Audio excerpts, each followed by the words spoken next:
Welcome to problem solving session for Introduction to Group Theory course. I am Siddhi Balu Ambore from IIT Gandhinagar, and today we will discuss problems related to syllabus from week 7, that is problems related to isometries of the plane and orthogonal maps, dihedral group, and finite subgroups of orthogonal groups. Okay, so let us start. So if you have any doubts or if there is any problem, please write it in the chat or you can unmute yourself and ask. Okay, so we'll move to our first question. Question 1. So,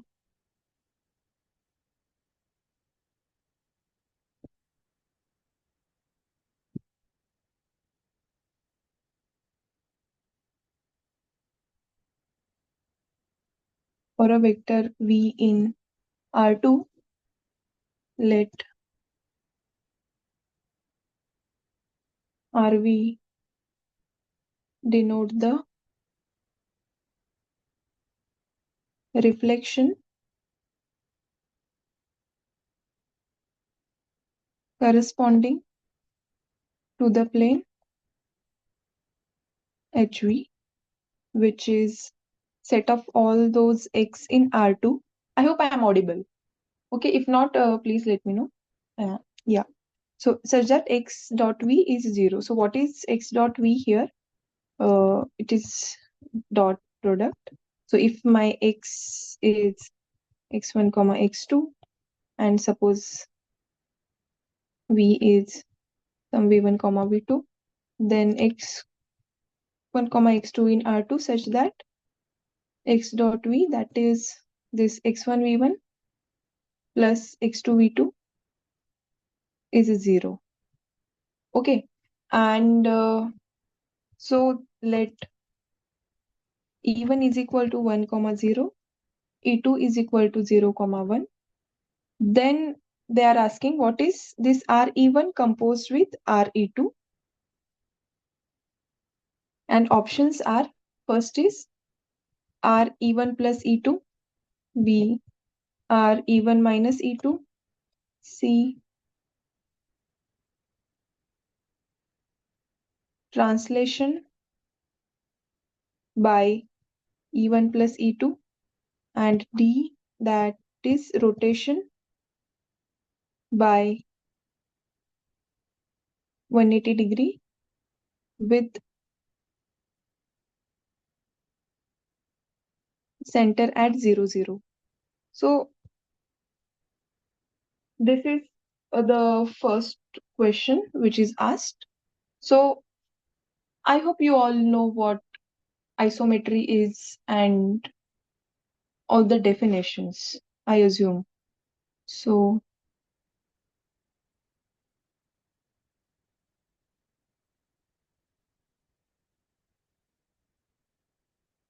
or if not, then we can revise. But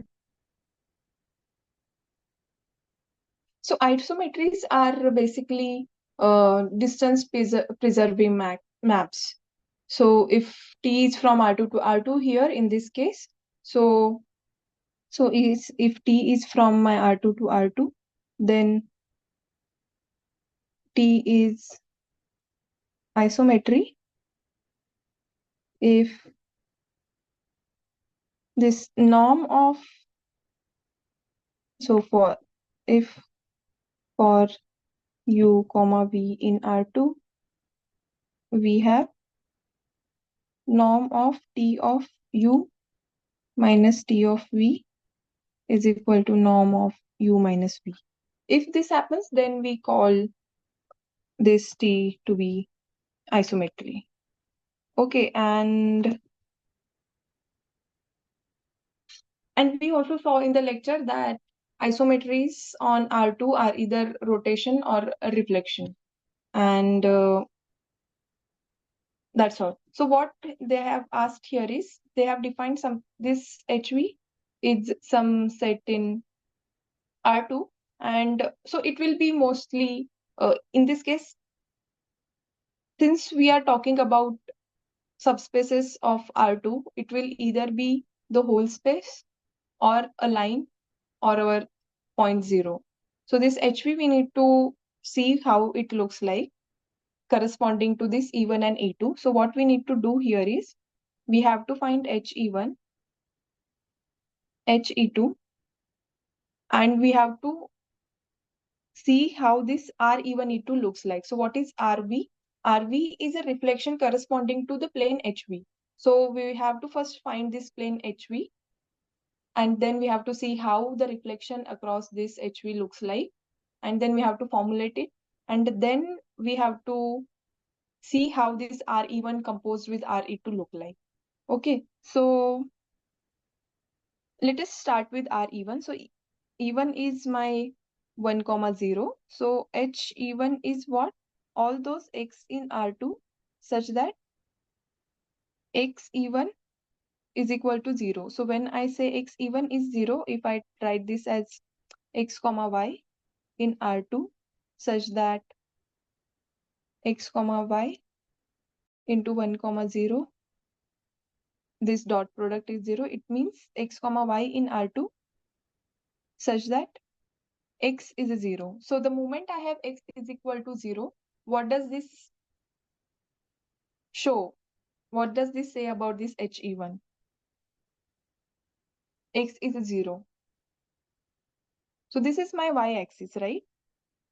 So HE1 is y-axis. Any doubts here? X is a 0, so HE1 is y-axis. So, and we know how the reflection across y-axis look like. So if this is my plane X, and this is x-axis, this is y-axis, I need reflection across this y-axis. So this is my line of reflection. Okay. And so I need to find where this any point x comma y go when I find reflection across y-axis. So how we do it?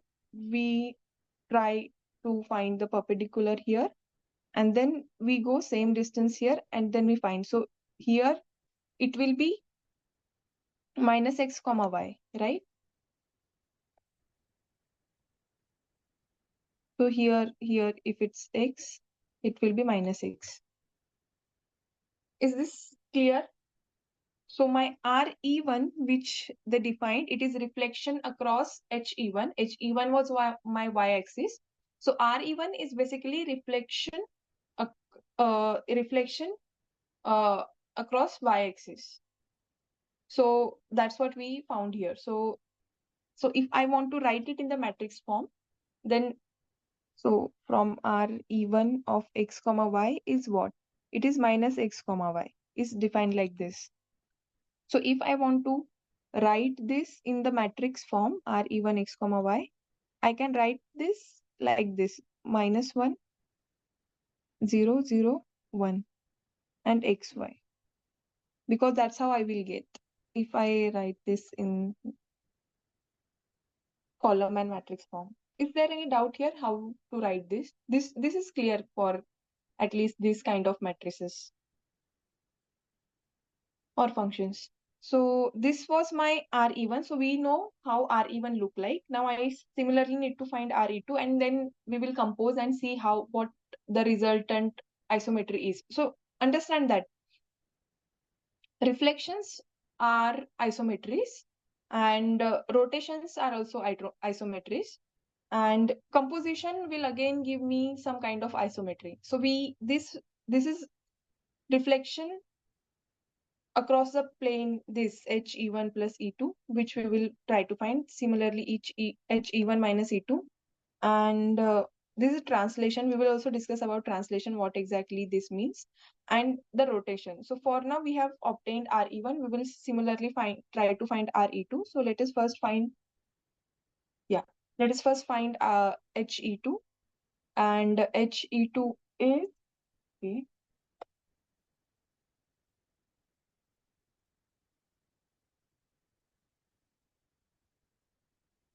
HE2 is all those x comma y in R2 such that E2 was my 0 comma 1.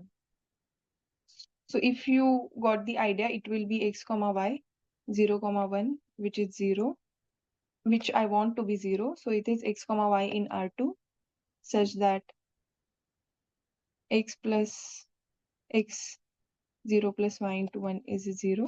So this becomes x comma y in R2 such that y is 0. So this is what? Y is 0. So this is my x-axis. So my reflection now is across, or it's with corresponding to x-axis. So, okay. This is my x-axis.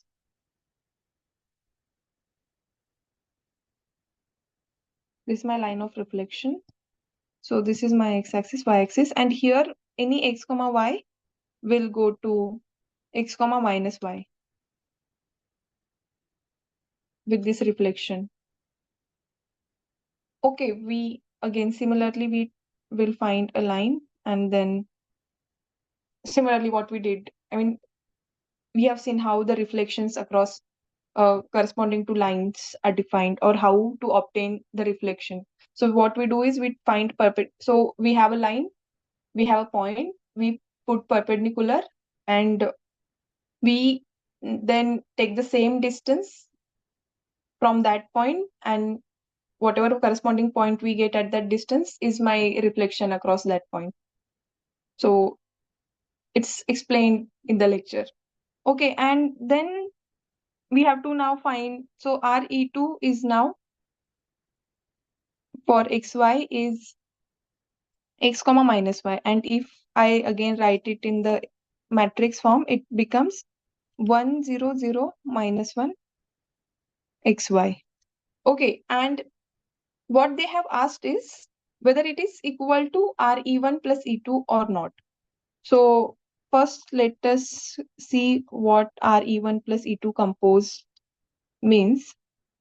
It means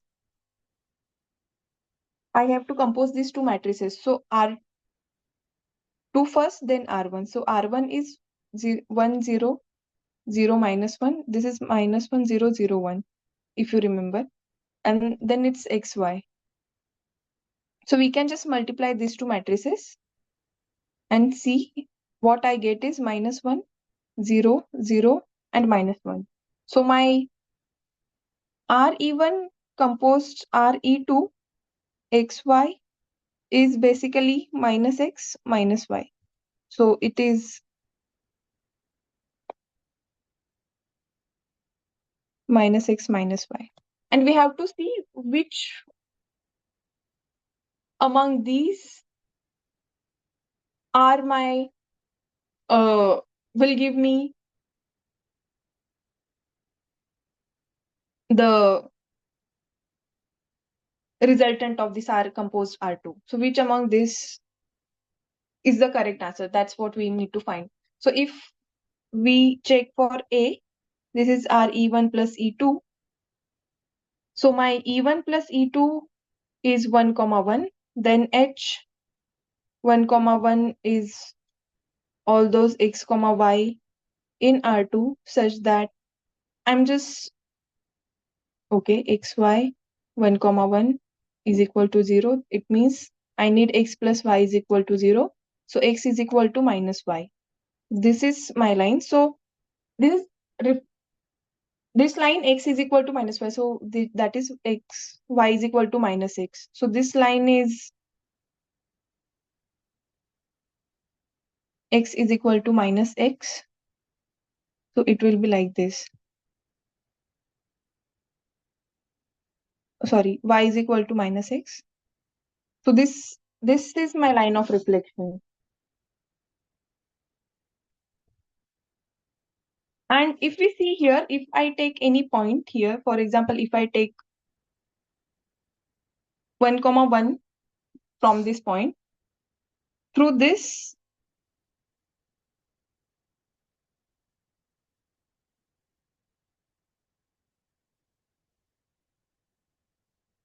where it will go, y is equal to minus x.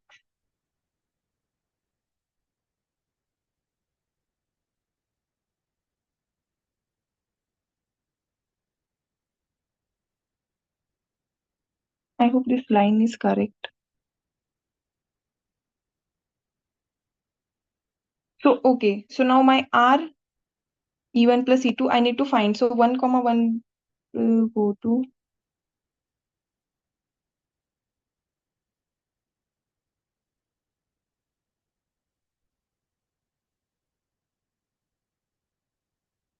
So if you remember, if my line y is equal to mx, if I have line y is equal to mx, then I write this m as tan theta x. If you don't know this, please remember. Then the reflection is this matrix: cos 2 theta, sin 2 theta, and sin 2 theta minus cos 2 theta. So minus 1 is here. So my theta will be for tan, it will be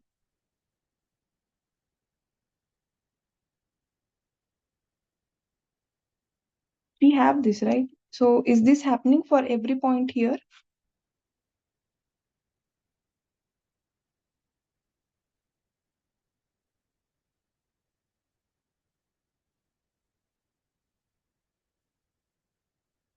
Okay, so we can directly see. We do not have to even go to this. Here, if I take any point on this line itself, 1 comma minus 1. So from this reflection, if this R1 composed R2 is equal to this R E1 plus E2, then this across this line, this R E1 plus E2 of this point 1 comma minus 1 is 1 comma minus 1, because under reflection the points on that line of reflection remains there. They don't move. They are kind of fixed points under reflection. Okay, so under this reflection, my point on 1 comma minus 1 will remain as it is, which is not equal to, so but from the definite, if it was R1 composed RE2 of this 1 comma minus 1 is minus 1 comma 1, which is not true. Okay, I hope you understood what I'm doing here. So if this R1, if R1 RE1 composed RE2 is equal to R of E1 plus E2, then this R E1 plus E2 of 1 comma minus 1 will be equal to R of E1 composed E2 of 1 comma minus 1. But we just saw that that's not the case. Okay, so that's why this first one is not true, because it is again fixing the points on this line y is equal to minus x, and we do not, I mean, it's not giving us the required map which we have obtained. Now B is our E1 minus E2, and E1 minus E2 is 1 comma minus 1, and H V1 here is x comma y in R2, such that okay, x comma y 1 minus 1 is equal to 0, so which is x minus y is equal to 0, so y is equal to x. And again, similar argument we can give here. So on the line of reflection of this R E1 minus E2, the points will be fixed. So R E1 minus E2 of 1 comma 1, 1 comma 1 belongs here. Okay, so 1 comma 1 will be 1 comma 1 because it will be fixed on the line of reflection. But R of E1 compose R E2 of 1 comma 1 is minus 1 comma minus 1. So these two are not equal. So that's why again this R E1 minus E2 is not our given let me call this as T. This is not equal to T. Okay. So this is not equal to T. We have to find what T looks like. So translation by E1 plus E2. So translation by E1 plus E2 will be what? E1 plus E2 is E1 plus E2 is 1 comma 1. So if if I write this as 1 comma 1, from R2 to R2. Simply translation means x comma y going to x comma y plus this 1 comma 1. Okay, so this is x plus 1 comma y plus 1. And this is definitely not equal to my t, which we are trying to find expression of, or which we are trying to characterize. Okay, so because r of for any x comma y in R2, this, if I take this r of E1 compose RE2 is equal to this T1 comma 1, or let me write TR instead of TR. That's also not very good. Okay, for now it's okay to write TR here. TR1 comma 1. It's not equal because here it will be what? Minus x minus y. This will not be equal to x plus 1, y plus 1. I mean, it could be some point for some points, but I don't think that's possible. No, it's not possible. So that's why this C part is not also, again, is not true. And now the D part, it is rotation by,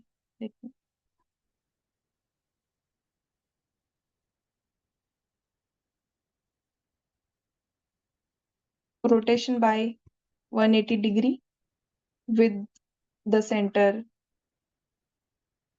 at 0, 0. Okay. So this resultant matrix RE1 compose RE2 is this minus 1, 0, 0, minus 1. And since we have to talk about rotation, we know that for the rotation by angle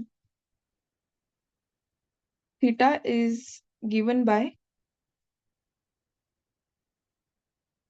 if I call this r theta, it is cos theta, sin theta, and here it's minus sin theta.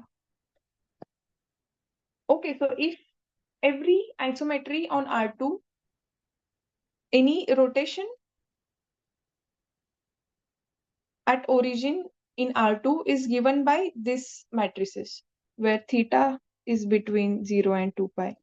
So if this RE1 plus E2, sorry, composed with this RE2 is equal to some R theta, then it must have cos theta is equal to minus 1 and sin theta is equal to 0. Okay, and we know that theta is equal to 180 satisfies this condition. So my composition of RE1 composed RE2 is indeed rotation by 180 degree at the center.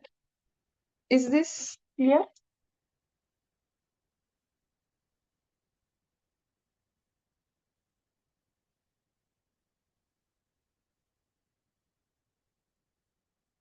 So none of them was, I mean, these three, only the last one is correct here.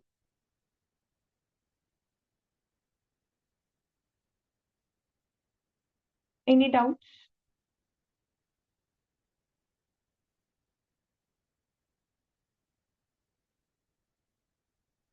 If not, then I will move to next question. Please understand this point very clear. I mean, this is very good thing to check whether any rotation equal to some isometry or not, because any reflection is some other, I mean, if you want to check whether a given reflection is equal to some isometry or not, please see whether the line of reflection across, I mean, corresponding to which we are reflecting our plane, uh, whether points on that line are fixed by that isometry or not, because it will always be fixed under that isometry. Okay, so that is like a good, what we can say, trick is not a correct word, but kind of one characterization through which you can judge whether the two reflections are same or not by checking the line across which the reflection is happening, whether those points are fixed or not. And so let us move to now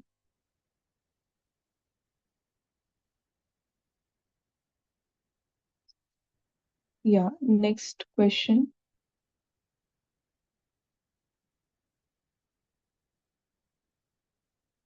Question 2.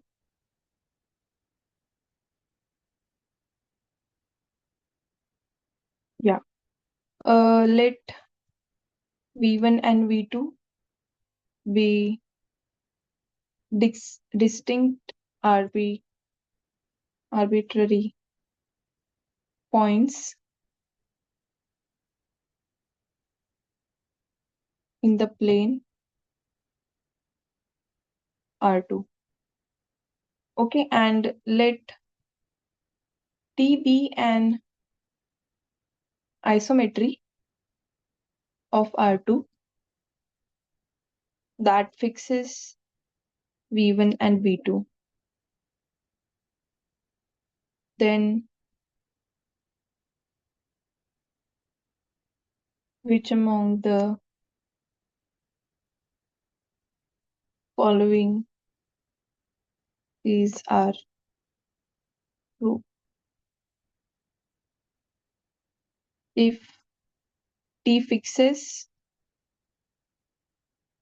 V1 and V2,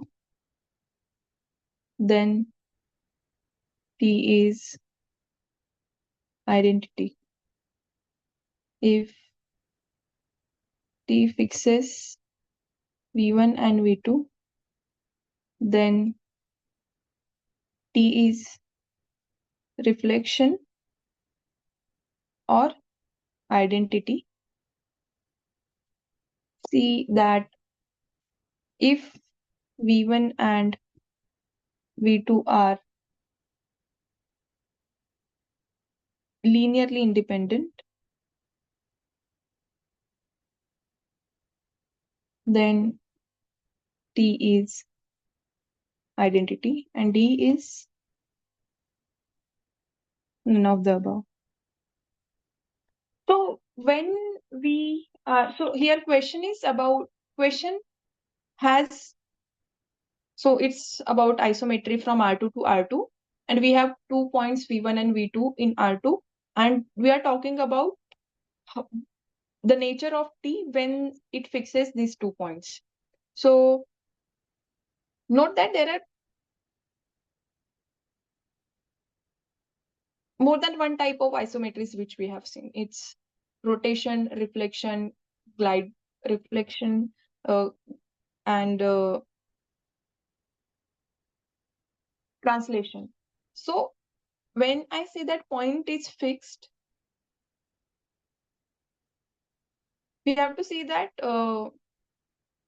when the point is, I mean, some vector is fixed, I mean, the under, so what we have is T of V1 is V1 and T of V2 is V2, is what I have. So under rotation, we don't have that liberty. Under rotation, no point fixes except for the origin. Okay, so rotation will definitely not be isometry which will fix any point. Okay, and similarly translation, we add something to one of the coordinate and it is no more and it does not fix any point again. Okay, so we want to see so the only possibilities are reflections in this case. Okay, if at all we have some fixed points under isometry more than 2, then the only possibility is reflection. Please understand that. If there is any doubt, please let me know. Because we will be using that fact here. Because under rotation, only origin, I mean, we are talking about rotation at origin. So other, except for origin, no other point fixes. If, I mean, theta again here is greater than 0. Okay, and here also. So yes, we have this information. So only possibilities for T are reflections in this case. And we will see what happens about to this T, or what kind of T we get when it fixes 2 points. So what first option says is that if T fixes V1 and V2, then T is an identity. So is this true that T has to be an identity always? These two, V1 and V2, are just two distinct points on the line or anywhere. V1 and V2 could be anywhere, doesn't matter, on the line or anywhere. It says that V1 and V2 are some point which my T fixes. So can we always say that if T fixes 2 points in R2, then it will always be an identity? Can we say that?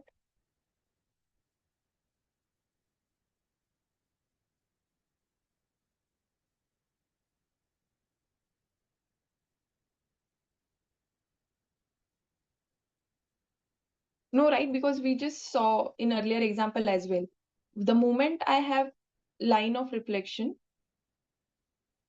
it fixes those points. So if my V1 and V2 could be definitely different.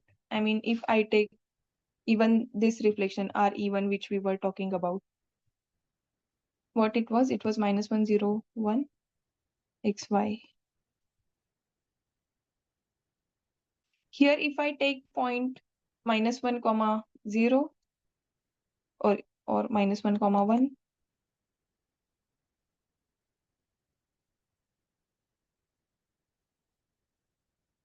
and -2, comma 2,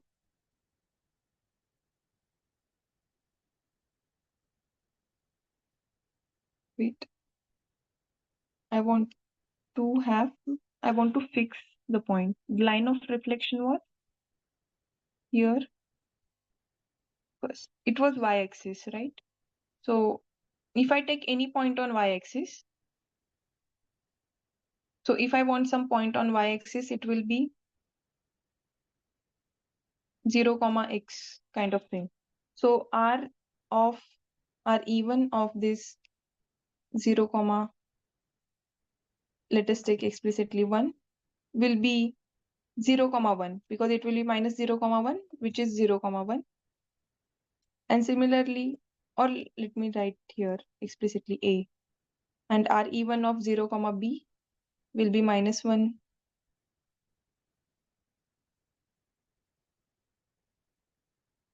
b, which is 0, b. And if I take A not equal to b, so there are many points. So this is true for all A, b in R2. So this reflection fixes infinitely many points, but it's not identity. So therefore, this first option, that if we have 2 points which are fixed by an identity, by an isometry T, then that T need not be identity. We just saw explicit examples. And it is not about only this isometry or this reflection. You can take any reflection across any line, and the points lying on that line of reflection are always fixed. And by that, we will have infinitely many distinct points which will be fixed, but I hope I'm still audible, but my T is not identity. It is a reflection, and we just saw some explicit examples. So A is not true.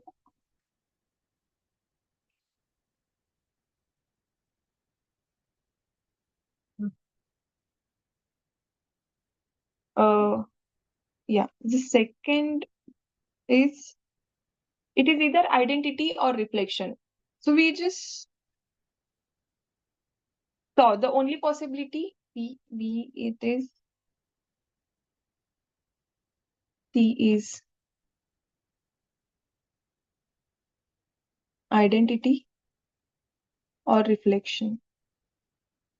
We just saw rotation is not possible.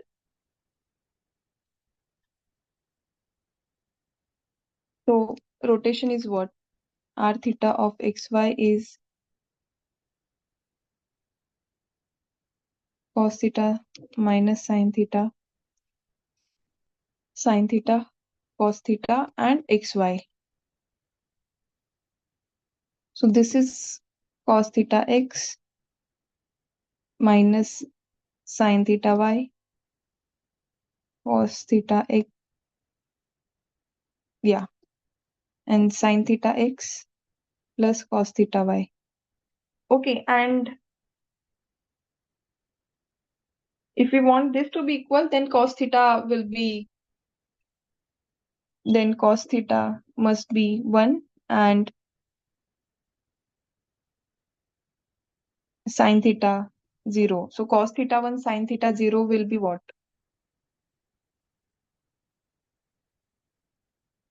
It's just 0. So it is rotation by 0. I mean, nothing is changing. So it's just identity. This is identity. And if even a single point is fixed, if I have this condition, if xy is equal to this cos theta x minus sin theta y, and y is equal to this sin theta x plus cos theta y, if at all this has to happen, my theta must be equal to 0, and this imply my r theta is just, I mean, it is identity map. So rotation, if it fixes any point, then it has to be, I mean, rotation does not fix any point, in short. And if any isometry fixes, I mean, under this condition, then it has to be identity. And under reflection, we know it fixes many points. So yes, translation does not fix any point again. So therefore, rotation is not possible. So therefore, if it's rotation, it boils down to identity. So we have either identity or reflection. Reflection will have the lines or the points lying on that line of reflection will give me the fixed points of that reflection. So for reflection,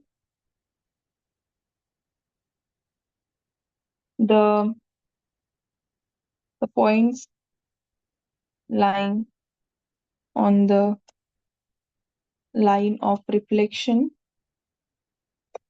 are fixed points. Hence, we will have at least two distinct points which will be fixed under T. So rotation is not possible, and reflection actually gives us at least two distinct points which are fixed under that isometry. So it has to be either identity or reflection. Is this clear?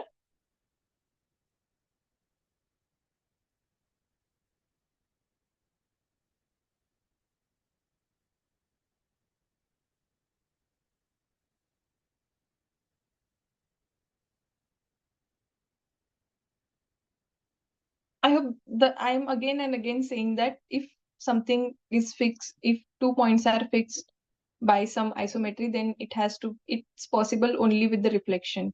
Okay, so this one is true, that T actually fixes, if it fixes 2 points, then it has to be reflection. And now C part is that if V1 and V2 are linearly independent, they are not lying on some points. So when I said reflection across line passing through origin,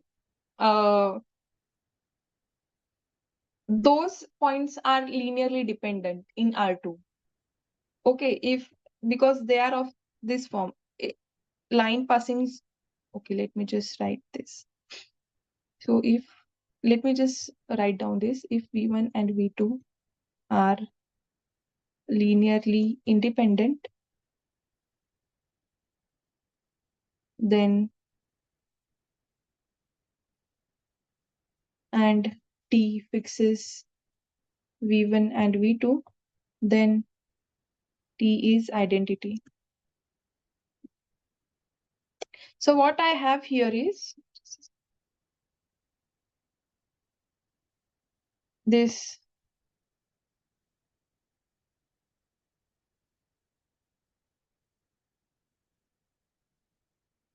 My line is of this form: y is equal to mx plus c.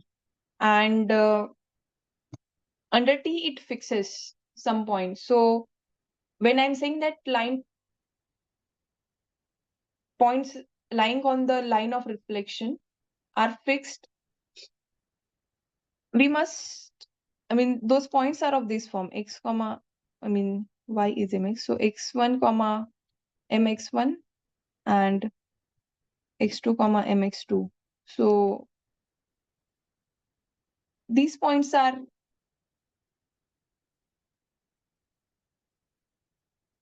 linearly dependent. Okay, we can have, so for example, if x is not equal to x2, I mean, they are the line points lying on the same line. So if I fix one point, all the points lying on that line are, so if I fix this one here, 1 comma m, then all the points are of this form. This is x2 1 comma m. So any point lying on y is equal to mx is of the form some x 1 comma m. Okay, and these points are now linearly dependent. But what they are saying is now my t is such that it fixes 2 points which are linearly independent. Okay, so if I choose one point which is fixed, okay, let me just draw this. Suppose,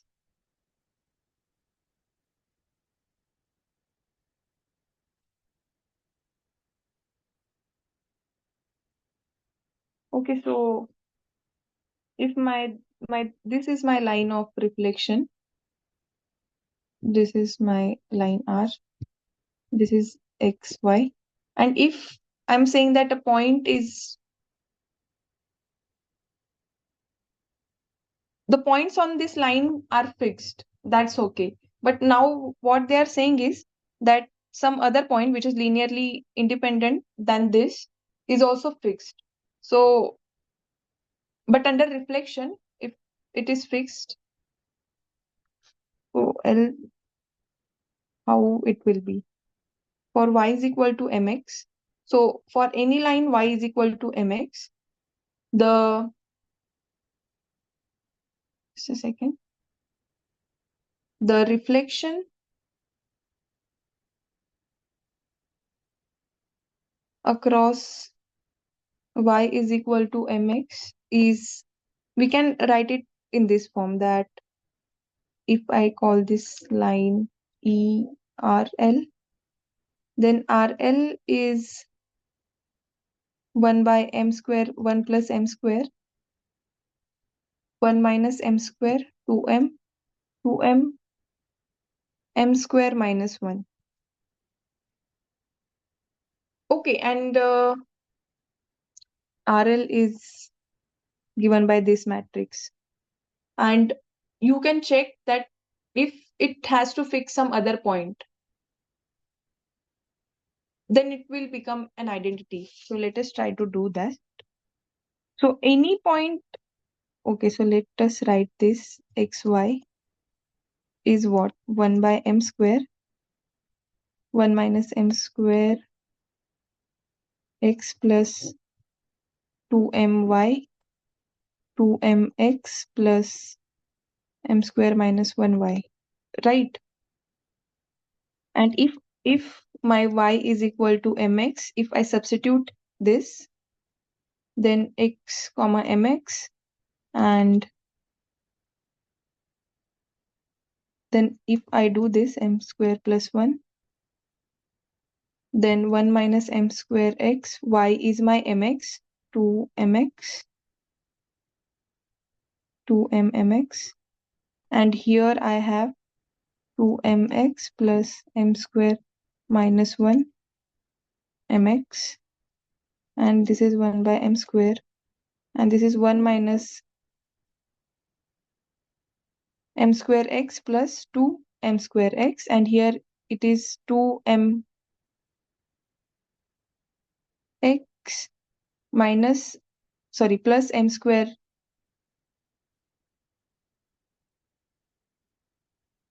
Wait, am I correct here?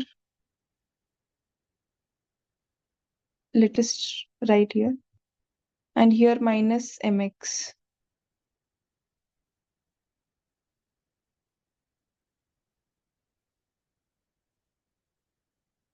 Here it is giving me m cube x. Is it correct? M square minus 1. If this is x and here it is y, 2mx. Here I am getting 1 plus m square x. And here also I want that thing to happen.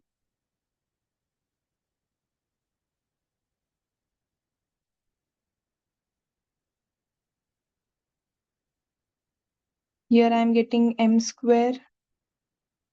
Wait, mx plus m cube x. Yeah, it's correct. It is 1 plus mx square, m square. It is 1 plus m square x. Here it's also x. So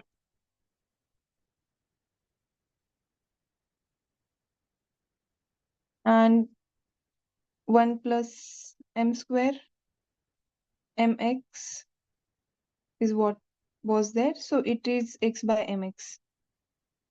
So reflection across. So we got this. So here mx was my y. So yes, when we take mx common, we get this. And so points on the line of reflection are fixed under this. But any point other than this, if I try to fix, it's not possible. You can see that geometrically, or I mean through the diagram. And also if you try to see any points, if I take this y not equal to mx and try to solve this, it will give me some equations and that will not have any solutions. So it will again go back to identity, like here in the case of rotation which we saw.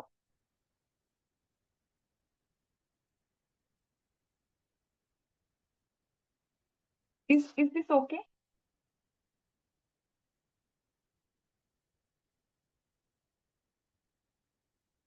If I want this to be equal, so if y is not equal to mx, and if I want to try to find this 1 by m square plus 1 and this 1 plus m square x plus 2m mx and this 2m x plus m square minus 1 mx, sorry, not mx, y here.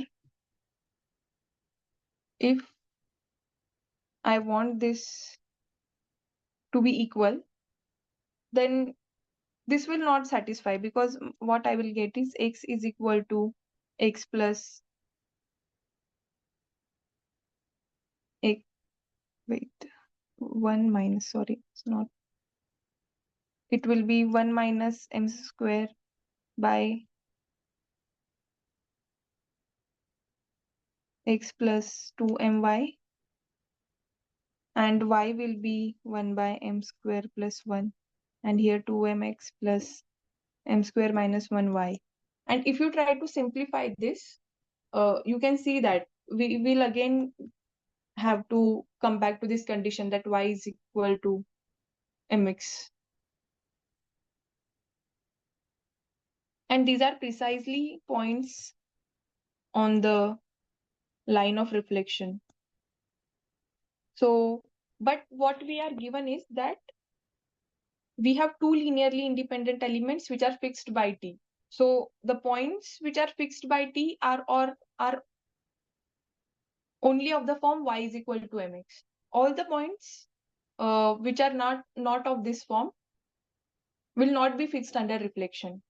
And since these are two linearly independent points, the point which is other than of the form y is equal to mx will definitely not be fixed by this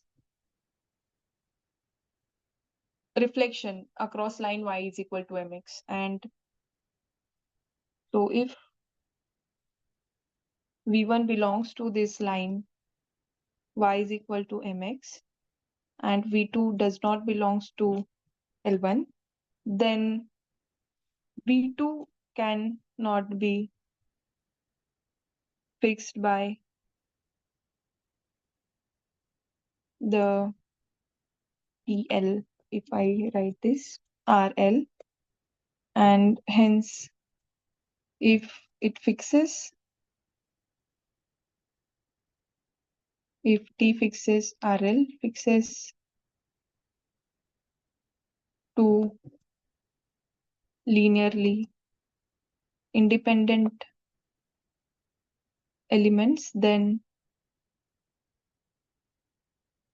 RL has to be equal to identity on R2.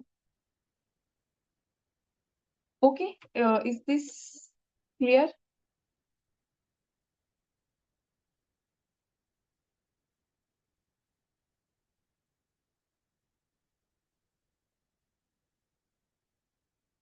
I hope it was okay.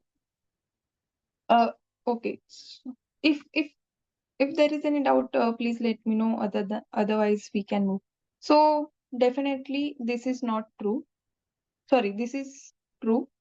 We just saw that if it fixes 2 points, then it has to be identity. So the only possible isometries which can fix more than one point, but more than one distinct point, is either identity or reflection. And if we have a isometry which fixes more than 2 points and both of them are linearly independent, then that isometry has to be the identity map. Okay, so these two are correct. Please, if you have any doubt, let me know. Otherwise, we will move to next question. Any doubts? Okay. Now, let's move to question 3. So consider the group, this D24. This is generated by this R and S such that R12 is identity and S square is 1. When I say this, this also means that order of R is 12. Okay. I mean, R can also have R power 12 is identity, has many meanings. I mean, this 12 is least here. That's the thing only. 12 is, let me write, 12 is least here. Okay, and this R and S such that order of R is 12, order of S is 2, and this S inverse is R inverse. Okay, but from here we can also deduct that since S square is 1, so S inverse is S. So from here we can also have this SRS is R inverse, and from this we can also have that SR is, if I multiply both side by S inverse, I get R inverse S inverse. So SR I will get as SR inverse. So from here also we get our order of SR as 2. Okay, so this is a dihedral group of, this is 24. So in general, for an RD2N is generated by elements of this form. RS such that order of R is N, order of S is 2, and this property, this SR, S inverse is my R inverse. Okay, and sometimes they also mention that when they define this group, order of SR is also 2, and so on. So this 2N has exactly 2N elements as well. So this is precisely group containing one S. Okay, let me write this. One R square Rn minus one S SR SR square and Srn minus one. So these are 2n elements. So cardinality of D2n is 2n. So this is my dihedral group. And okay, so this is just a definition which I'm writing here. So what the question is that if, wait, so we have this D2n, and now what they are asking is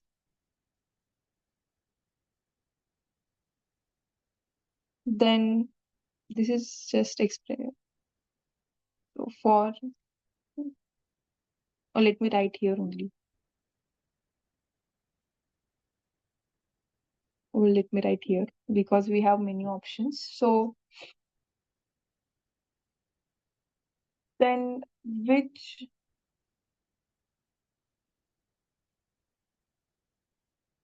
of the following is R equal to SR power 9 SR power 6? This is the question they have asked. So let me just change this.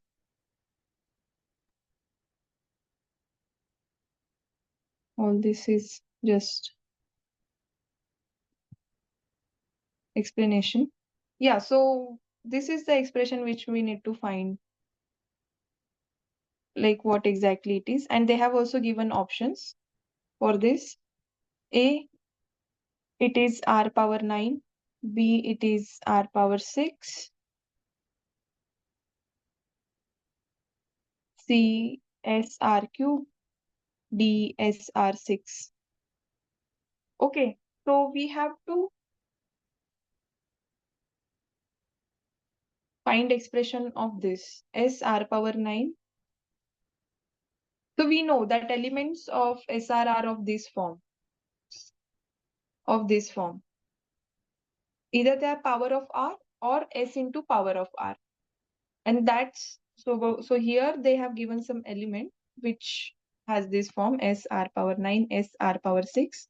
And we have to deduce like which among this represent this element. Let us call this element X. So what is your guess how to proceed with this? Only thing we have information about these things here.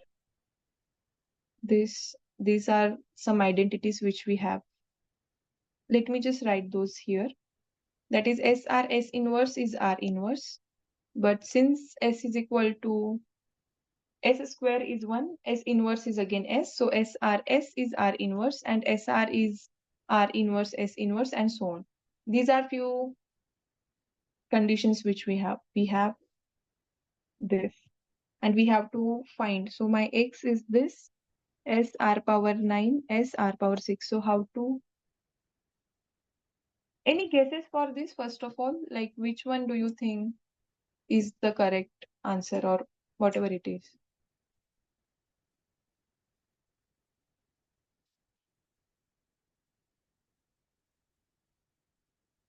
We have to use these identities here.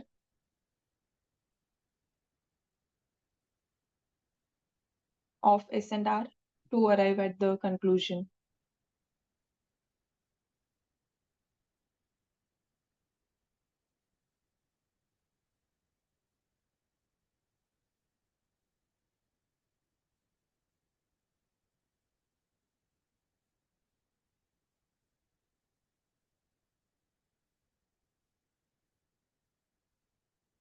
And also from here we can also use this.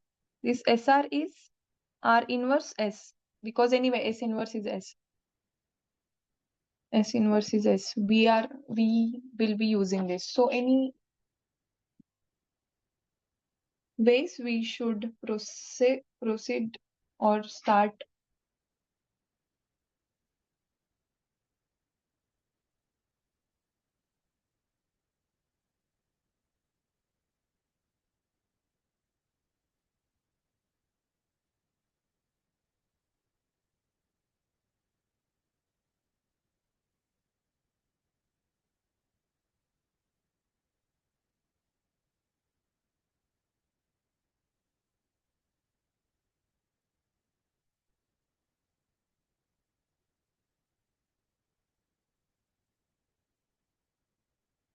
Okay, so let us start with this then. And one more identity which we will use is SR is equal to R inverse S. Yeah, it's already there. So SR is here, and so let us do this RS, and this is my S power R power 6 here. But RS is SR inverse. RS is SR inverse. From here we can deduce that SRS is R inverse. So my RS will be S inverse R inverse, which is SR inverse. So what I'm doing is, here I have S R power 9, S R power 6. Let me write it a bit bigger. So S R power 8, and I'm just taking this SR common, and R power 6. But this RS is my SR inverse and R power 6. So I'm using the associativity of, so SR inverse will be R inverse R power 6. So it is S R power 8. S R inverse into R power 6 will be R power 5. Okay. And now I will again proceed the same way. S R power 7, and here RS and R power 5. And again S R power 7. Here RS will be again S R inverse, and this is R power 5, and then again I will get S R power 7, S R inverse, then it is S here, R inverse, R power 5 will be R power 4, and so on. So if you see, at every such RS pair we are getting, we are reducing one power of R each time. Okay, so if I repeat this sufficiently many times till we have supply of R here, I will get that. So next my step will be R. So from here we got here, and from here we got here. So similarly repeat the process, and let me just do circle this, or let me just do this. This RS which we are getting like this. Okay. Similarly, I am taking common this SR square, SR inverse, and I'm getting here. So I will get S R power 6 S R cube. Then next will be S R power 5 S R square, S R power 4 S R, and final will be S R cube S. And what can we say about this? From here, how to process now? We simplified it quite a bit. We had x is equal to S R power 9, S R power 6, and we now have this S R cube S. Now, how to proceed? We have this identity, right? SRS. See, this is what we have for SRS kind of expression. Here also it is similar SRS, but R has some power. So if I take this SRS is equal to R inverse, if I square this, it will be SRS SRS into R inverse R inverse. Okay, this is what S square RS. This is R inverse square or R square inverse, doesn't matter. It's one same thing. But S square is identity. So what I get here is S square, S and R square inverse. Similarly, if I repeat it once again, this S R square S into S R S, this will be my R inverse square into R inverse. And again, by similar condition, I will get S square RS, here S inverse Q, and S R cube S, and this will be R inverse cube. And this is nothing but R cube inverse as well. So that's it. So I got this from given conditions on R and S, we have this. We obtain this. So this is what? R cube inverse. But my R power 12 is identity. So R cube inverse will be,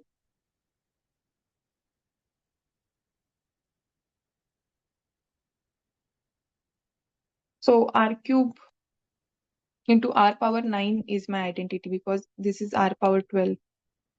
So R cube inverse is for X is R cube inverse, which is R power 9 here. So with enough modification, we directly obtain that this is the required expression of my given element S R given element X. Any doubts here? We just had to use the identities which are there when we define this dihedral group.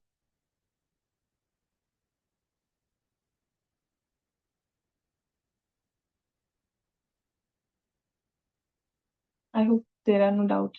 I mean, this was not straightforward, but yes, there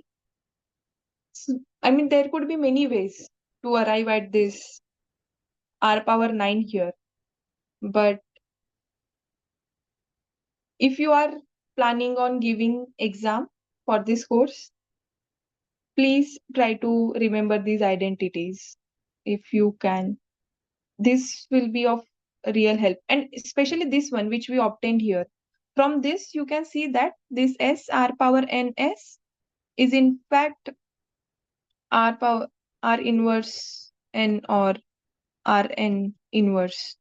This in fact is very useful identity if you see. Okay, and try to remember this as well. It will be helpful if you are giving the exam. Okay, if okay, so let's move to next. If you have any doubt or any step where we made any mistake, please rectify. But so far it's fine, and we'll move to now next question. So question, I think four. It's fourth question. That yeah, that let R1 and R2 be two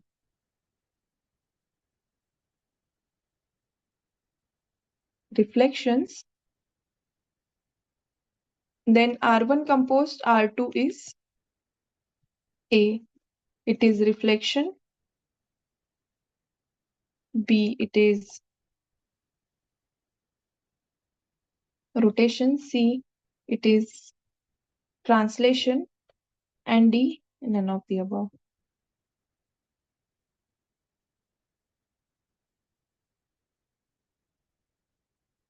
Okay, so this is what is you. Now they have directly asked us if R1 and R2 are any given two reflections. Then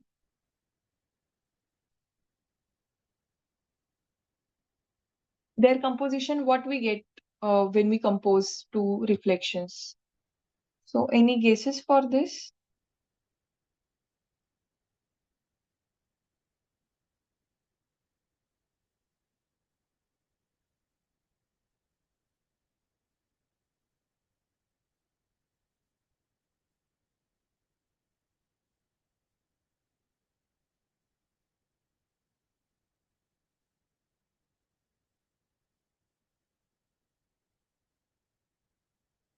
So we will try to do this directly using the expression.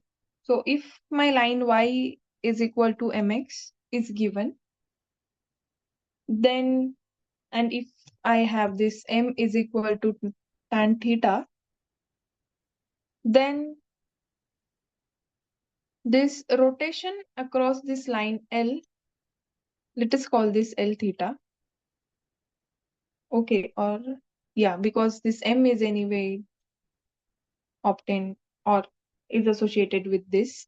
So this reflection with this, or yeah, theta will be this cos 2 theta sin 2 theta sin 2 theta cos 2 theta, here minus.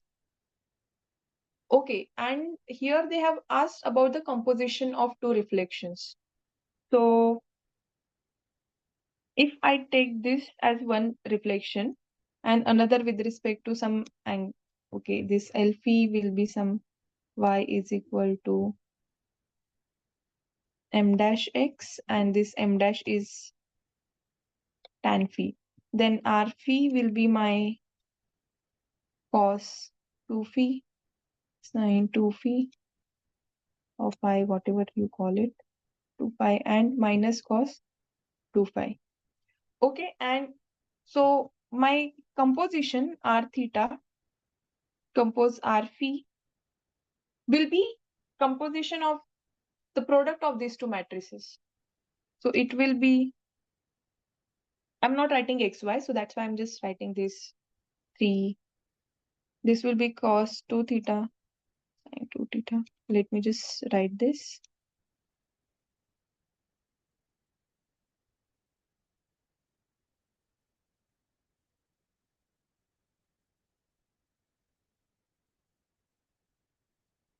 And now we just have to multiply this. So it is cos 2 theta cos 2 phi plus sin 2 phi 2 theta sin 2 phi. Let me just, and here it is cos 2 theta sin 2 phi minus sin 2 theta cos 2 phi. The signs are important here. Okay, please keep track of signs, how we are multiplying. Okay, here cos 2 phi sin 2 theta minus cos 2 theta sin 2 phi, and similarly here sin 2 theta sin 2 phi plus cos 2 theta cos 2 phi. So here what we have is cos of 2 theta. So we are just now using the identities of sin A plus B sin A minus B cos A plus B cos A minus B. So this is cos 2 theta minus 2 phi. Here it is sin, okay, it is sin, let us write this sin first. So it is 2 phi minus 2 theta. So let us write here also 2 phi minus 2 theta. And similarly here it is now sin 2 theta first. So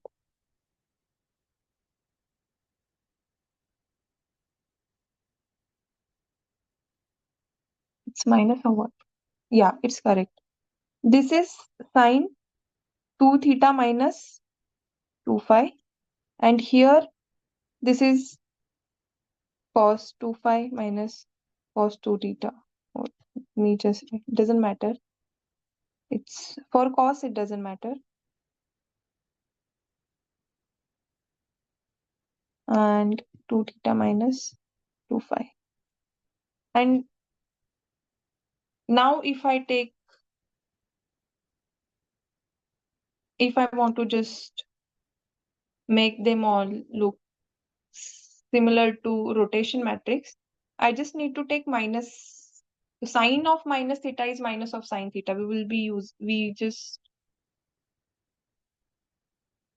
use this and we get this 2 theta minus 2 phi. And this is equivalent to this new cos theta, let us say, cos psi, sin psi, minus sin, where is 2 theta minus 2 phi. And this is my rotation with respect to psi. This is rotation.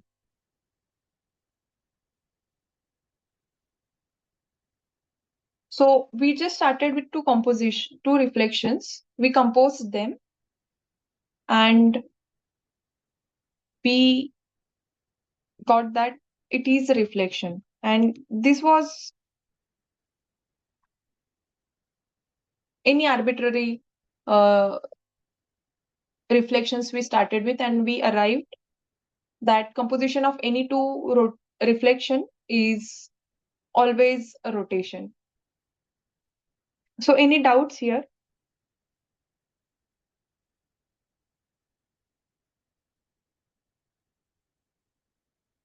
And if you want to, like this we did with for the, what we say, reflection of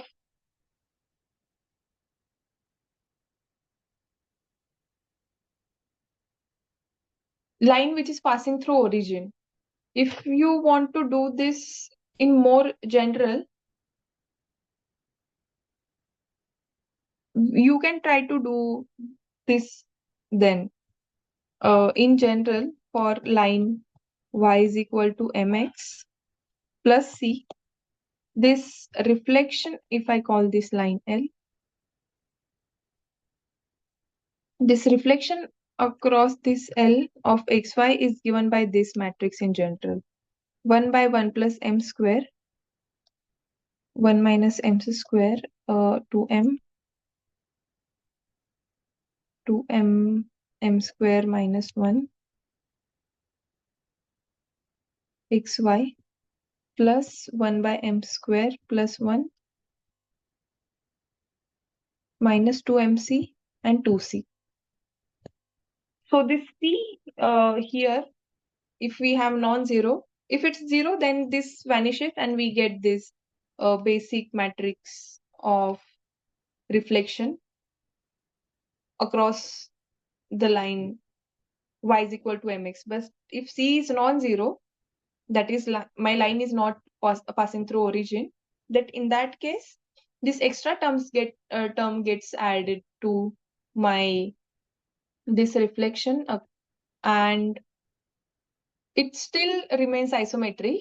And if you want to, I mean, you can also express this in terms of theta, like if you substitute y, m is equal to tan theta, and try to solve this 1 minus tan square and so on, and you will get some identities in sine and cos.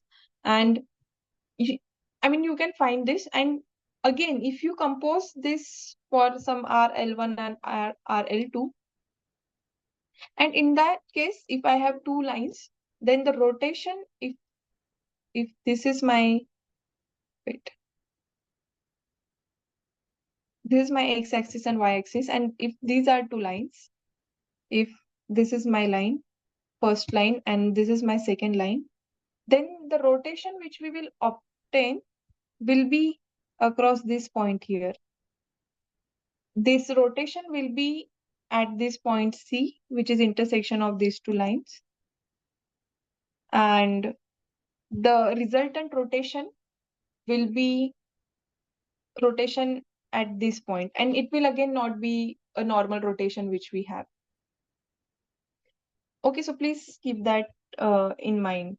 So, but again, this statement still hold, because in the question they did not mention that my R1 and R2 are reflections of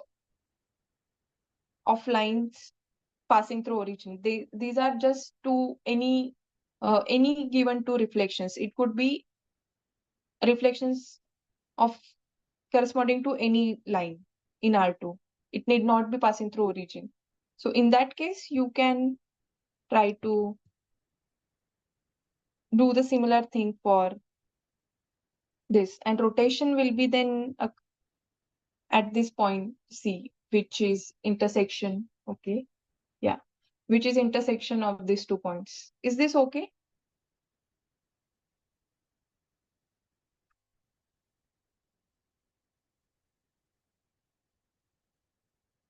Okay, let me write. This is a general form of reflection, and in this case as well, the composition of two reflections is rotation. Okay, so you all can check this. If there are any doubts, you can raise those in discussion forum, and we can discuss it there. But you can try this, and if you want, you can convert this into cos theta, sin theta identities, so that it will be easier to understand and so on. Okay, so let us move to next question now. We are done with this one. This, okay.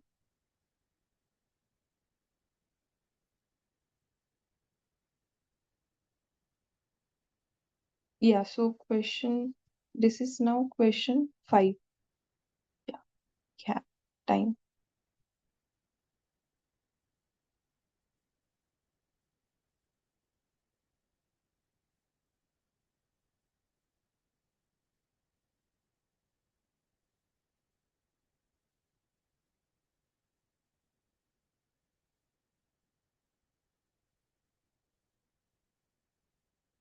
So we just saw, so wait a second. If, so let D2n is equal to R comma S such that order of R is n, order of S is 2, and I have SRS inverse is R inverse. Then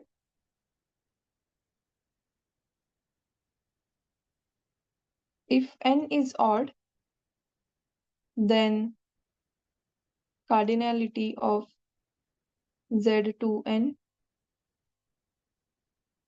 is what? Okay, so we will not only do this for n odd, we'll also do this in general. What is cardinality of Z to n? So I hope what ZG means. So if G is a group, then center of G denoted by ZG is defined as all those x in G such that xg is equal to gx for all G in G. So dihedral group we know is not a abelian group. And so they are asking us about the information of center of this dihedral group. Okay. And so if n is equal to 1, then D2 will be what? It is R and S such that order of R is 1, order of S is 2, and S inverse is R inverse. So order of R is 1, it just means that R is identity, and S has, so it will have two elements. S is such that S order, it's order of R. Order of R is, order of S is 2. So this is just some A identity and A R. Sorry, identity and S. Okay, so if n is 1, then it contains only two elements, E and S, and that's it. Okay, so this is abelian group anyway. So D2 is abelian group. Okay, and for n is equal to 1. So n is equal to 1, and it has only two elements. So for D2, ZD2 is my D2. Okay, and center contains two elements. Okay, and now if next is now if I take n is equal to 2, then D4, it will be D4, right? And it will be R comma S such that order of R is now 2, order of S is 2, and S inverse is R inverse. So can you guess what this group is?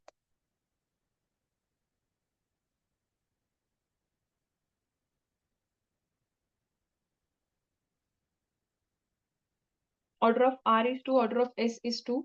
And we also have from here, if you remember, we deduce that SR is equal to R inverse S, and which is R inverse S inverse. So SR is SR inverse, and we then got that SR square is so SR square is my identity, and so order of SR is 2. So this group here boils down to this: D4 is equal to R comma S such that order of R is 2, order of S is 2, order of RS is 2. So does this group resemble like any group which we know?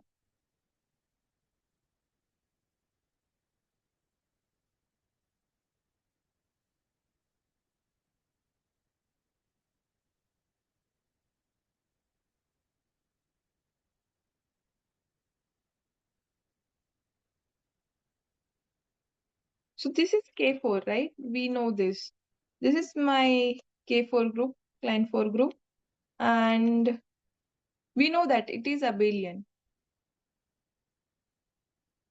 So for D4, it is abelian, and therefore Z of D4 will be 4. Here, then cardinality of ZD2 is 2. Here it's 4.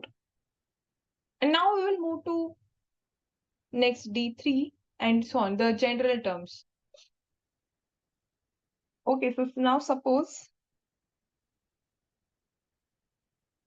n is greater than equal to 3. This is what we will discuss. So then D2n is my this set. R power s. Okay, let me just write s power I, R power j such that I is 0, 1 and j is from 0, 1 to n minus 1. So this is just the way of writing this. E or 1, R, R power n minus 1, S, SR, and so on, SR power n minus 1. This is just the way of writing D2n in this discrete form. Okay. And we also have this such that SR is, wait, RS is SR inverse. We also have this. We use this extensively in earlier question. We have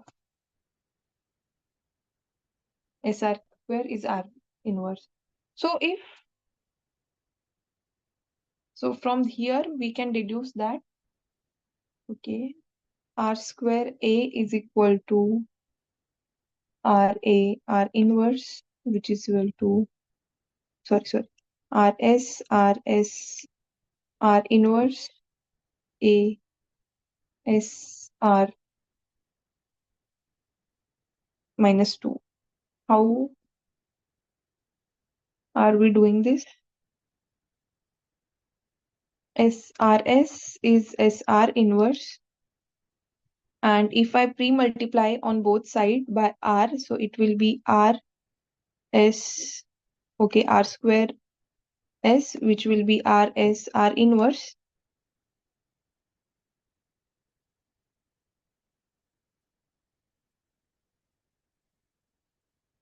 And now I have to check whether this happens or not. Now S R R S R inverse, I have to check whether this is S R inverse square. But is this true?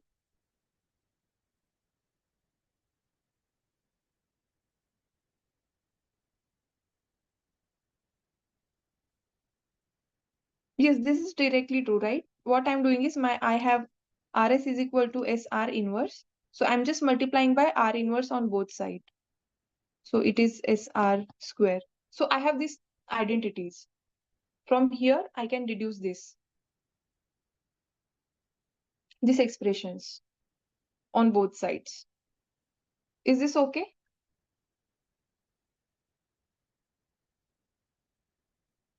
Here I'm pre-multiplying by R inverse. Here I'm post-multiplying by R inverse.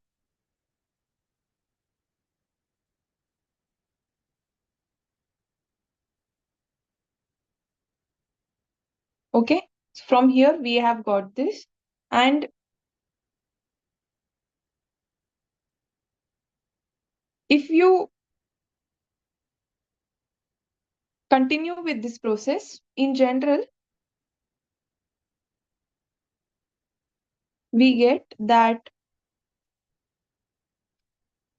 R power K S is S R power minus K. Because we will continue to multiply on both the sides by R and S inverse. And so what I have is from here, it is R square S is equal to S R minus 2. Okay, and from here, R square S is equal to what? If I multiply them again, the, wait, if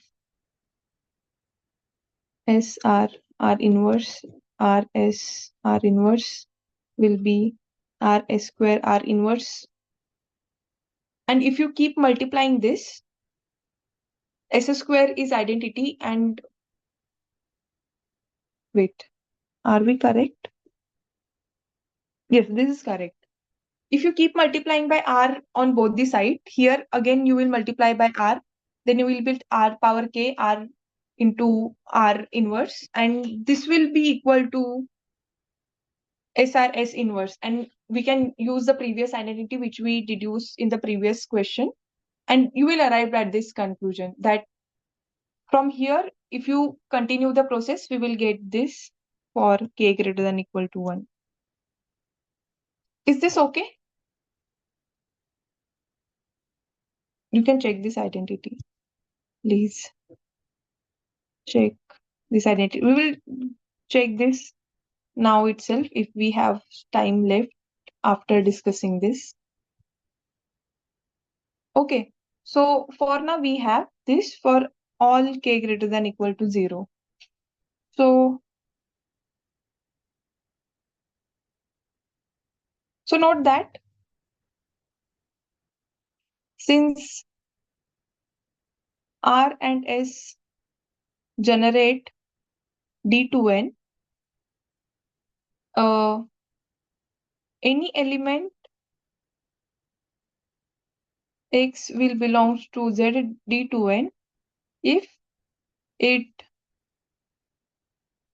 commutes with both R and S. Because ultimately what we have, uh, all the elements are of this form, right? We just wrote here S power I, R power J. Each element looks like this. But if any element X, if it commutes with both R and S, then this will clearly be equal to some, not some, X. Because this I can write X into S, s power I minus 1 r power j, and then this commutes, and again each it commutes with both r and s. So at each pair I will commute it with x, and I will keep commuting, and I will get this, that it commutes with every element. Or let me just write here. It will be sx s power I minus 1 r power j, and this will now be equal to x s square x s power I minus 2 r power j, so on. And finally I will get s power I x r power j after continuing steps sufficiently many times. And again it will, now I will take this r power j minus 1, and after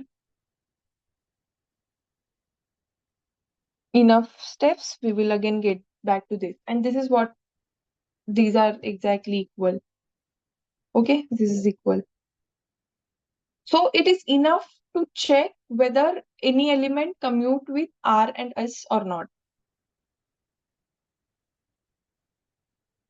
Okay, so what does this mean is that if X belongs to Z D2N, then XA is equal to AX if and only if we have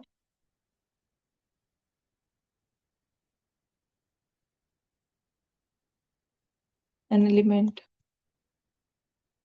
Let me write an element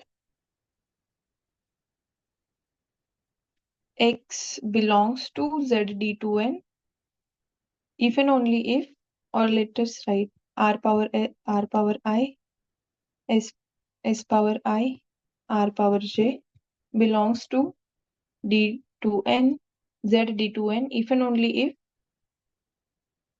xr is equal to rx and xs is equal to sx.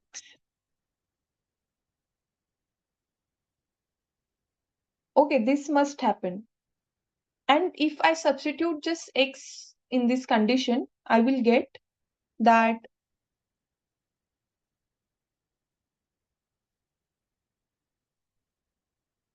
the condition xr is equal to rx will give me s power I r power j r is equal to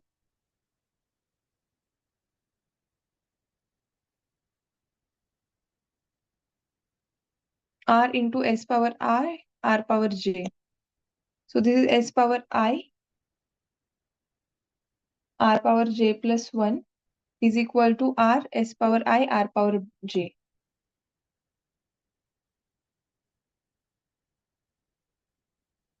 So from this what we can do?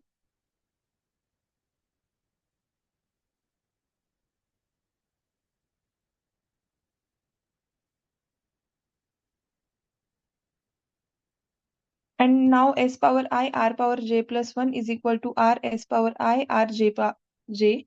I have this, and I post multiply by r power j inverse. We get s power I r is equal to r s power I. Okay, so the condition which we wanted to prove, xr is equal to rx, is now has become this condition. S power IR is equal to R power SI.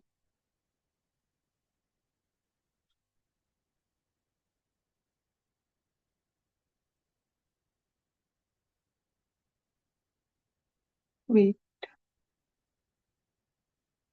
So if I is 0, then S then R is equal to R, and we have nothing to prove. So the condition is satisfied if I is 0, right? We are talking about power of S now. The power of S are only 0 and 1 because I is only 0 and 1 because That's the only possibility we have for S, because S square is identity. So I will either be 0 or 1. And the moment it is 1, there is no problem. R is equal to R. But is it possible? Is it possible to have I is equal to 1? That is SR is equal to RS. Is this possible?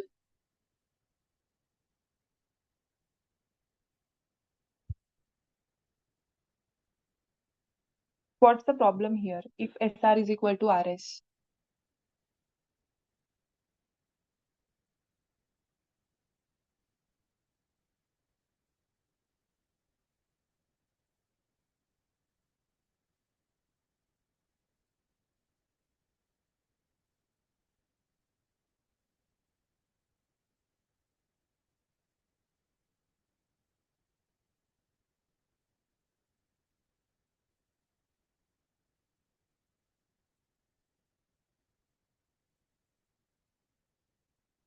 So if that is the case, we know SR is RS inverse, or this identity in fact.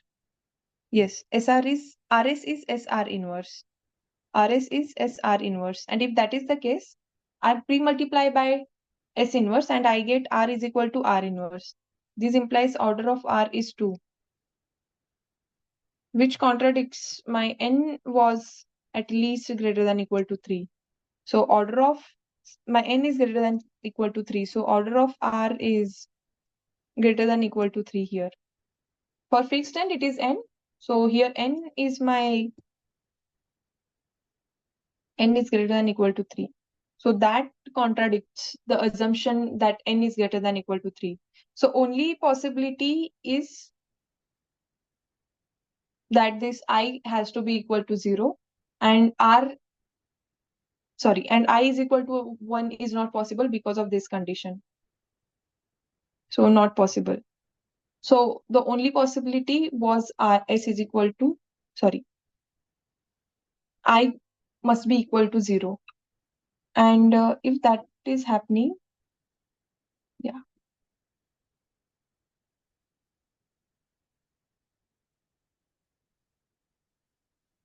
Therefore, my X, which was S power I and R power J, is now what?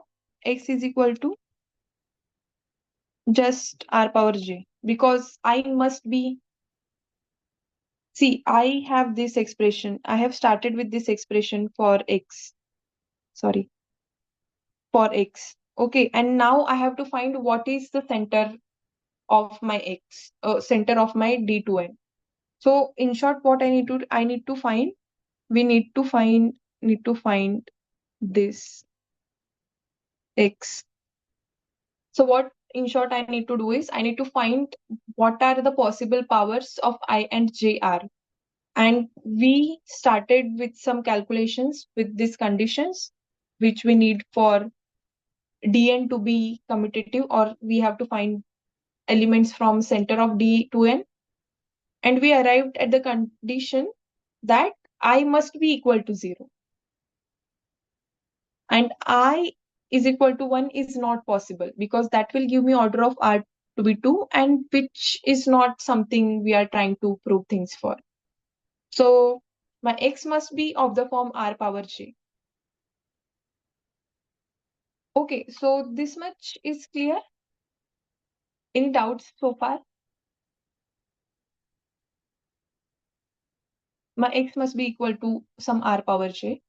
And now we got information about power of S using the identity for R.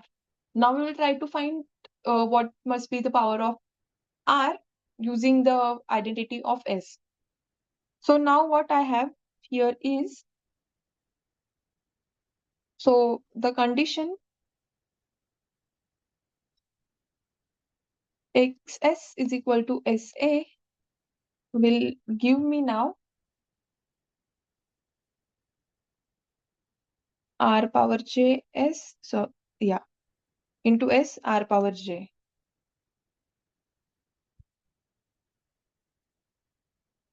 But we have this which we proved. R power ks is s r minus k. So here my r power js is now s r power minus j s r power j. So these imply what? R power minus j is r power j. So this imply r power 2j is 1, right?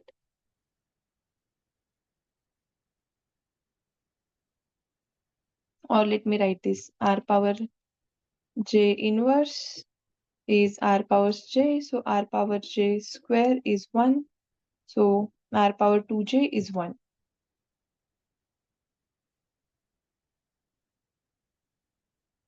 Okay. So I have this condition for s, I must be equal to 0. So power of s must be equal to 0 if my uh, x has to land in my center of D2n. And here I arrive at power of r as a 2j. Okay, so but when this 2j is possible, so I have what? R power n is 1, right? So I have order of r as 1. But when I started to write everything, I mean, find the power of r so that it can land in my center of D2n, I arrive at condition that r power 2j must be equal to 1. Okay, so this n must be then 2j. Okay, so if that is the case, then j either has to be 0 or if r2j is 1, then j either has to be 0 or j must be equal to 2j must be equal to n. Is this okay?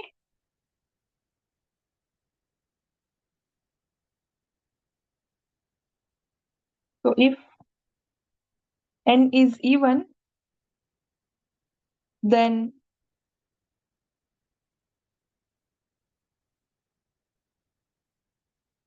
this z of D2n will have two elements, my identity or 1 and this r power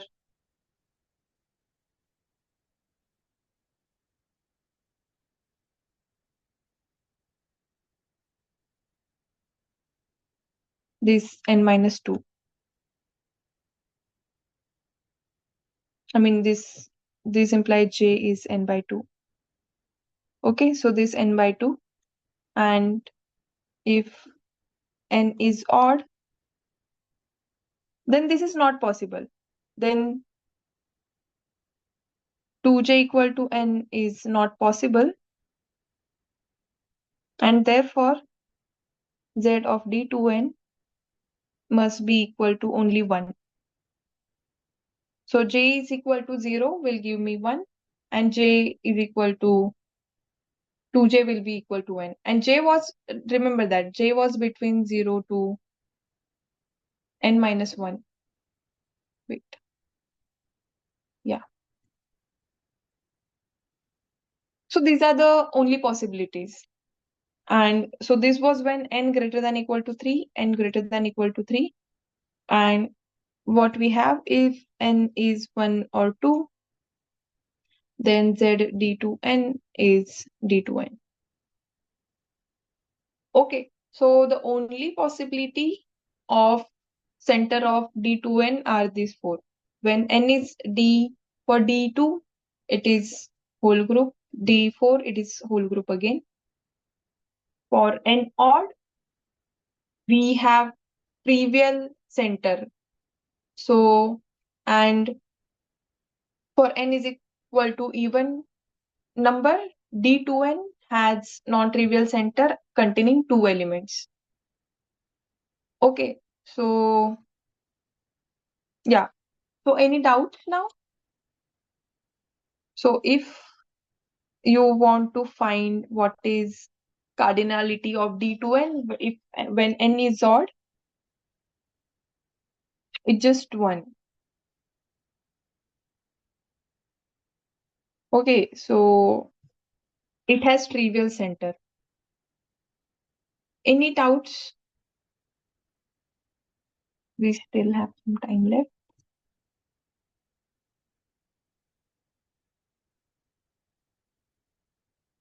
And yeah, so next question. Next question, I mean, we do not have time to write a question, but I would definitely like to give some idea about how, I mean, the quickly just to show how the reflections, I mean, we know for our for R2, the reflections and rotations are given by these two matrices. This cos theta, cos theta, and so on. Okay, but for higher, so uh, let us write this, not question, but discussion,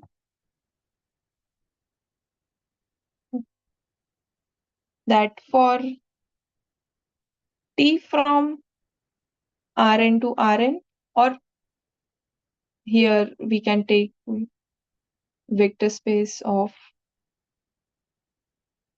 or take, yeah, let me write, or we can also choose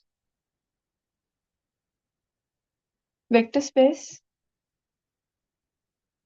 of dimension n. Doesn't matter. I mean, Rn and any finite dimension vector space are anyway isomorphic, so doesn't matter. But yeah, yes. So if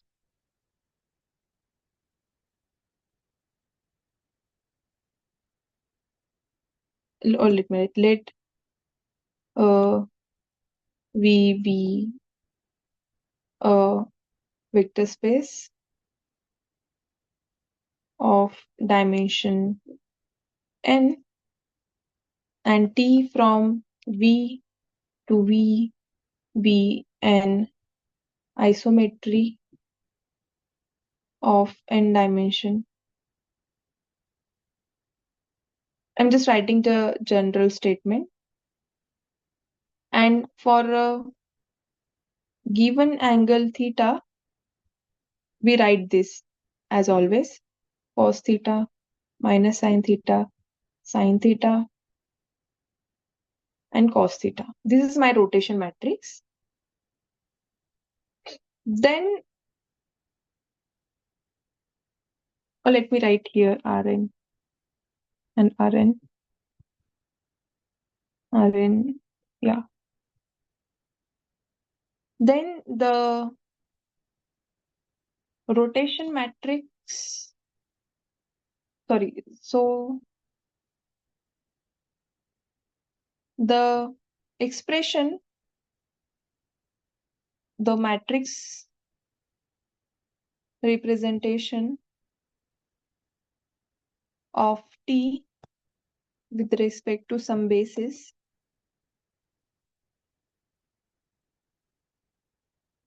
is of the following form. Okay, if n is odd and n is equal to 2k plus 1, then T is either this 1, this r theta 1, r theta 2, sorry, r theta 1, r theta 2, so on, r theta k. So each such, and here it's everything is 0, here also 0, and rk, here again 0, 0, 0, and 0, here all 0. Okay, so this is the form. and this is rotation matrix, or T is of this form.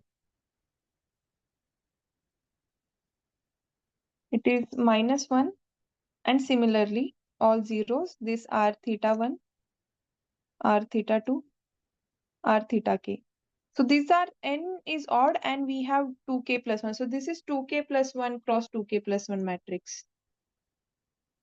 And here also this is 2k plus 1 cross 2k plus 1 matrix. Okay, so this is when my n is odd. So if my n is even, then in that case, my T is just this. This is reflection. Sorry. This R theta 1, R theta 2, so on R theta in subscript, right? Theta 1, theta 2, theta k. N is 2k, we are assuming here. So each is 2 cross 2 matrix. So we are getting blocks of this 2 cross 2, 2 cross 2 matrix. And everything again is 0. I'm discussing this because our this is my rotation. This is, let me write here. This is rotation. This is reflection. This is again rotation.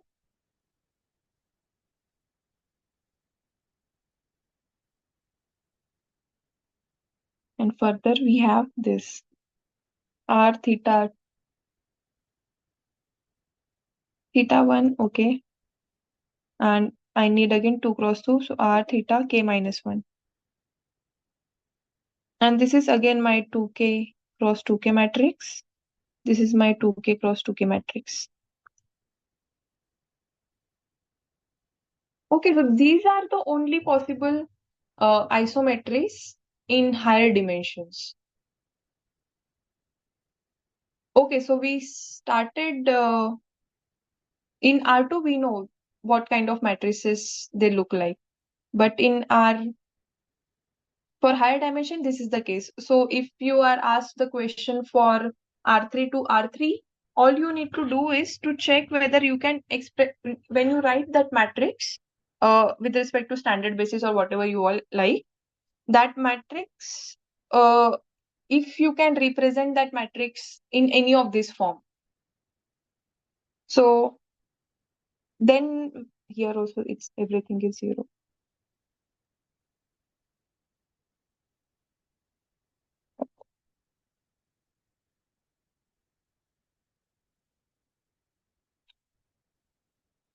Okay, so these are the only 4 possibilities for orthogonal isometries from n-dimensional vector space to n-dimensional vector space.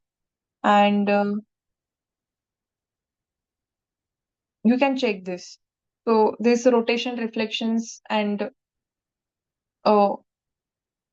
whatever the possibilities are. So if you explicitly try to write this for R3,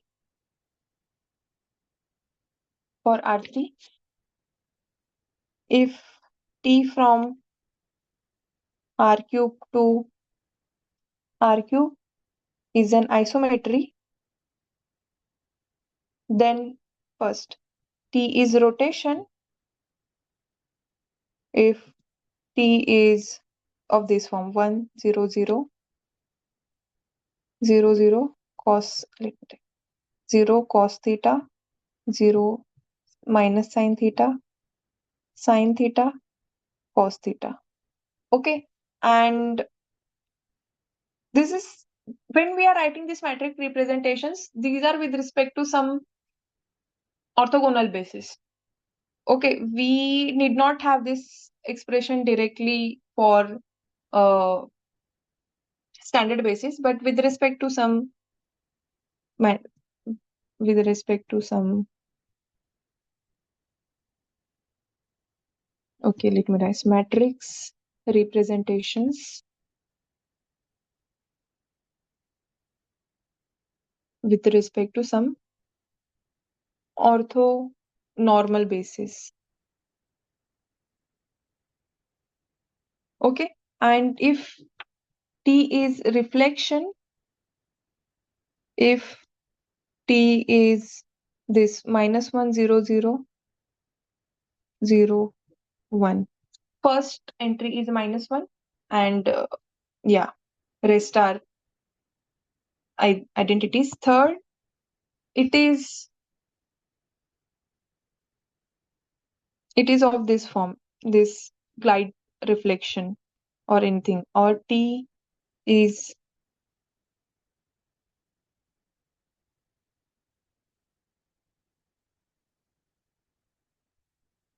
T is of the form this -1. I mean the composition of these two matrices in, I mean composition of two. So rotation followed by reflection. So it is -1, 0, 0, cos theta minus sine theta,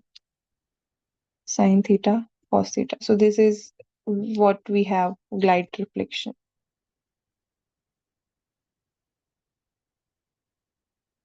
Okay, so this is the everything is with respect to rotation and reflection. And here the difference between rotation and reflection is that rotation always have. So let me write here, for rotation, if, or let me write, if T is a rotation, then determinant of T is 1. And if T is reflection, then determinant of T is -1.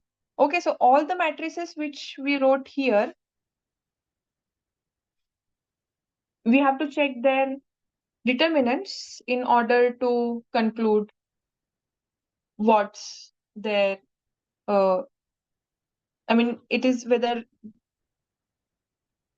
a rotation or reflection. Okay, so for example, this is glide reflection, this is rotation.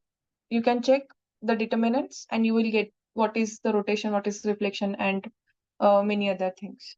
So any doubts here? I mean, I think we are alone. I was joined very late.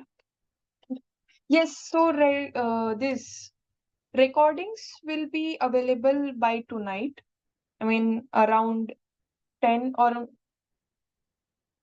maybe in an hour, the recordings will be available. Even other all the recordings are there on the channel. So I will be uploading notes, and in the note there will be a link, YouTube link, and you also have access to the sheet where all the links for all the lectures are available. The practice solving sessions which we are doing like this. So, and even the written notes are also available. So you can access those through, I mean, in the, let me tell you where exactly you can find them. Yeah. So in your, yeah, in your portal, if you open the portal, there is final, on the left side, there is final option, problem solving session, Jan 2025. When you go there, there is a link to an Excel sheet, and there all the links for all the live sessions are available, including the notes. So you can access it from there. And with recording for this lecture and notes I will upload in like a few minutes, and the recording will be available in an hour for you to see. Okay, so any other doubts other than this? This because you are asked question from for isometry from R3 to R3. So that's why I quickly gave you overview of how isometries in Rn look like. Okay, so that was the only intention for this, and I think we are okay. So any doubts? Otherwise, we can stop. We are anyway about time. Any doubts other than this? Please check this identity here, which we could not check, but please check this. I'm making the box. And other than that, if there are any doubts, please let me know. Otherwise, we can stop the lecture. Any doubts?